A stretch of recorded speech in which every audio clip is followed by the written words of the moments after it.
شروع اللہ کے نام سے جو بڑا مہربان نہایت رحم کرنے والا ہے۔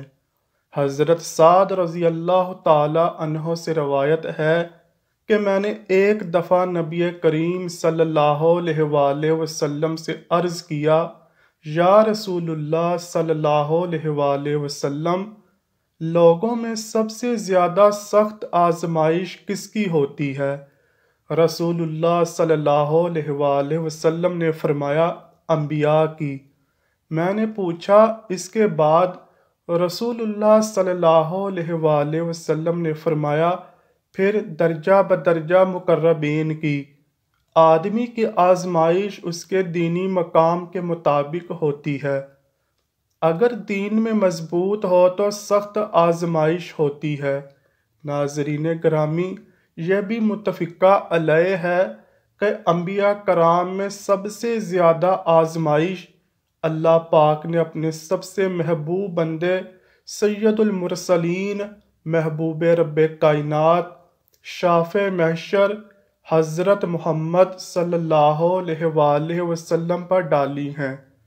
بے شک یہ اللہ پاک کی اپنی ہی حکمتیں ہیں، بندے کا علم تو محدود ہوتا ہے۔ اللہ نے اپنے محبوب حامل مقام و محمود صلی اللہ علیہ وآلہ وسلم کو اس حال میں دنیا میں بھیجا کہ آپ کی آمد سے پہلے ہی آپ کے شفیق والد اس دنیا سے کوچ فرما چکے تھے۔ پھر جب حضور اکرم صلی اللہ علیہ وآلہ وسلم 6 سال کے ہوئے تو آپ کے سر سے ماں کی ممتا کا سایہ بھی اٹھ گیا۔ اب دادا کی شفقت ہی سب سے بڑا سایہ تھی۔ دادا اپنے اس یتیم پوتے کا بے حد خیال رکھتے۔ وہ ان کی نیند اور راحت، خوراک اور لباس کا بخوبی خیال رکھتے، اور اس قدر خیال رکھتے کہ دیکھنے والے حیرت میں ڈوب جاتے۔ آپ کو دادا سے اتنی محبت اور شفقت ملی کہ آپ نے کبھی والد اور والدہ کی کمی محسوس نہ کی۔ ناظرین گرامی، یہ اس دور کی بات ہے جب 70 سال بعد یمن کو سیف حمیری نے حبشیوں کے قبضے سے چھڑوا کر وہاں پر اپنی حکومت قائم کی۔ سیف حمیری کی اس کامیابی سے پورا عرب خوش تھا۔ اس کی بڑی وجہ یہ تھی کہ یہ حبشی ہر طرح سے مکہ والوں سے دشمنی مول لیتے تھے، اور یہی وہ حبشی تھے جنہوں نے ابرہہ کا ساتھ دیا جب اس نے مکہ پر حملہ کیا تھا۔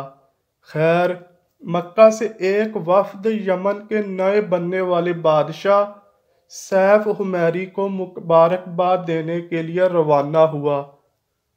اس لشکر کی قیادت نبی کریم صلی اللہ علیہ وآلہ وسلم کے دادا جان حضرت عبد المطلب کر رہے تھے۔ جب یہ وفد یمن پہنچا اور بادشاہ کو اس وفد کی آمد کے متعلق بتایا گیا تو بادشاہ نے کہا وہ کل اس وفد سے ملاقات کرے گا۔ رات گزارنے کے بعد بادشاہ سیف الحمیری نے یہ حکم دیا کہ وہ صرف وفد کی قیادت کرنے والے شخص سے ملنا چاہتا ہے۔ چنانچہ حضرت عبد المطلب اس کے دربار میں پیش ہوئے تو بادشاہ نے سارے دربار کو کہا کہ ہم دونوں کو اکیلا چھوڑ دیا جائے۔ اس کے بعد بادشاہ کہنے لگا، ہماری کتابوں میں لکھا ہے کہ مکہ کی سرزمین پر ایک ایسا بچہ پیدا ہوگا جس کے دونوں کندھوں کے درمیان بالوں کا ایک گچھا ہوگا۔ اس کا نام محمد صلی اللہ علیہ وآلہ وسلم رکھا جائے گا۔ وہ یتیم ہوگا اور اپنے دادا کی کفالت میں ہوگا، اور ہمارے علماء کے مطابق یہی وہ وقت ہے۔ کیا آپ نے ایسا بچہ دیکھا ہے؟ حضرت عبد المطلب فرمانے لگے، ہاں، میرے پوتے میں یہ سب خصوصیات موجود ہیں۔ بادشاہ کہنے لگا، بے شک میں یہ سب جانتا ہوں، کیونکہ میرے جاسوس مکہ میں موجود ہیں۔ میں یہ بھی جانتا ہوں کہ وہ بچہ کوئی عام نہیں ہے، اور آپ بھی یہ جانتے ہیں کہ بادشاہ مزید کہنے لگا، اگر مجھے یہ ڈر نہ ہو کہ اس بچے کے سبھی دشمن ہو جائیں گے تو میں ابھی سے آپ کی اور اس بچے کی عظمت کا اعلان کر دیتا۔ اس کے بعد بادشاہ نے سارے وفد سے ملاقات کی، سب کو بہت عزت دی اور ڈھیر سارے انعامات، ہیرے جواہرات، 1000 اونٹ دے کر ان کو روانہ کیا، اور ساتھ ہی میں بتا دیا کہ یہ سب تمہارے سردار عبد المطلب کی خوش اخلاقی کی وجہ سے ہے۔ بس جب یہ قافلہ مکہ پہنچا تو ہر طرف دھوم مچ گئی۔ سبھی کہنے پر مجبور ہوئے کہ حضرت عبد المطلب کو بادشاہ نے بہت عزت دی ہے اور انہیں اپنی سرحد تک خود چھوڑ کر گیا ہے۔ اس واقعے کے بعد سے حضرت عبد المطلب کا مکہ میں رعب و دبدبہ پہلے سے زیادہ ہو گیا۔ بے شک اس واقعے سے پہلے بھی خاندان نبوی مکہ میں بہت عزت والا تھا، لیکن اس واقعے کے بعد مکہ کے لوگ حضرت عبد المطلب کے رعب تلے دب گئے۔ حضرت عبد المطلب کی زندگی بھر کا معمول تھا کہ سونے کے وقت کوئی ان کی خوابگاہ کے اندر نہیں جا سکتا تھا، نہ ہی کوئی ان کے بستر پر بیٹھنے کی جرت رکھتا۔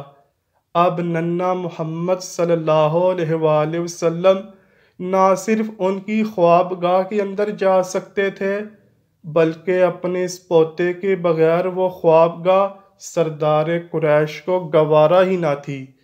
وہ اپنے سارے معمولات کو ترک کر کے ان حضور صلی اللہ علیہ وآلہ وسلم کو اپنے ساتھ سلاتے اور ان کی ہر خواہش پوری کیا کرتے۔ رسول اللہ صلی اللہ علیہ وآلہ وسلم کے بچپن میں بعض حیران کن واقعات پیش ہوئے ہیں۔ ان میں سے ایک واقعہ سیرت نگاروں نے لکھا ہے۔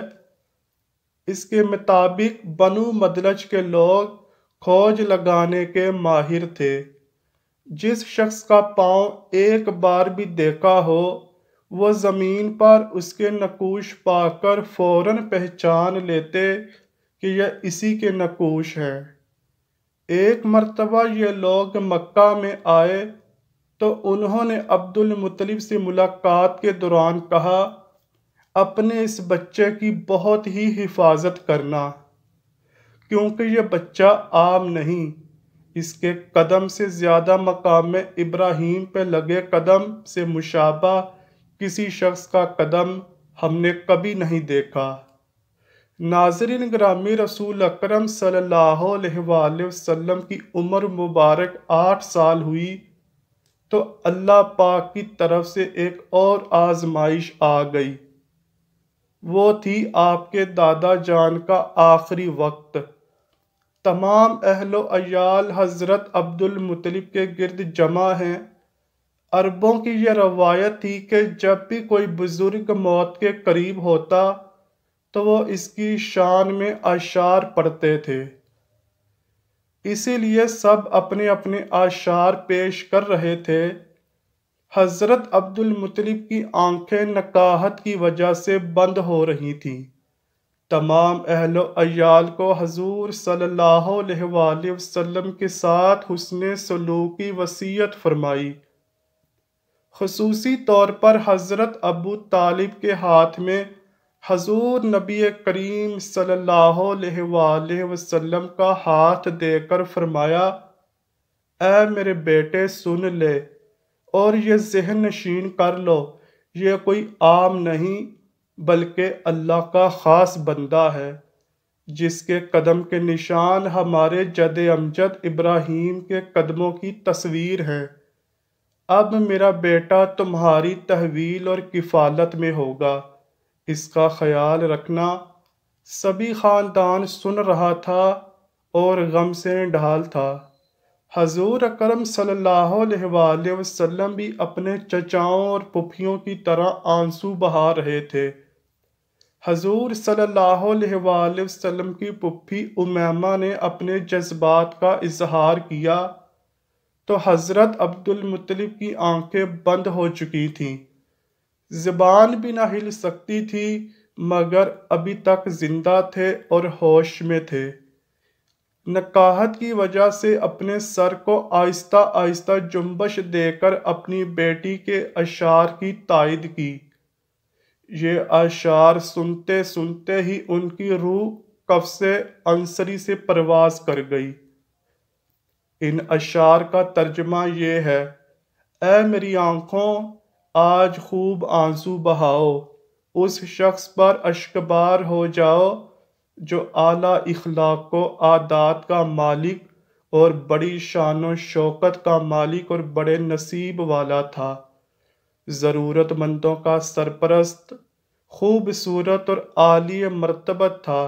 مکہ میں حضرت عبد المطلب کے انتقال سے کوہرام مچ گیا، پورا مکہ جنازہ لے کر چلا اور انہیں مکہ سے باہر ہجون میں دفن کیا گیا۔ حضرت ایمن روایت کرتی ہیں، میں نے وہ منظر دیکھا جب حضرت عبد المطلب کے تابوت کو لے کر جا رہے تھے تو حضور نبی کریم صلی اللہ علیہ وآلہ وسلم بھی اس تابوت کے پیچھے پیچھے روتے روتے بھاگ رہے تھے۔ اسی طرح رسول اللہ صلی اللہ علیہ وآلہ وسلم سے کسی نے ایک مرتبہ دریافت کیا، کیا آپ کو آپ کے دادا عبد المطلب کی موت کا منظر یاد ہے؟ کہ رسول کریم صلی اللہ علیہ وآلہ وسلم نے فرمایا، کیوں نہیں، میں اس وقت 8 برس کا تھا، میرے جد امجد عبد المطلب کی وفات حرب الفجار سے قبل ہو گئی تھی۔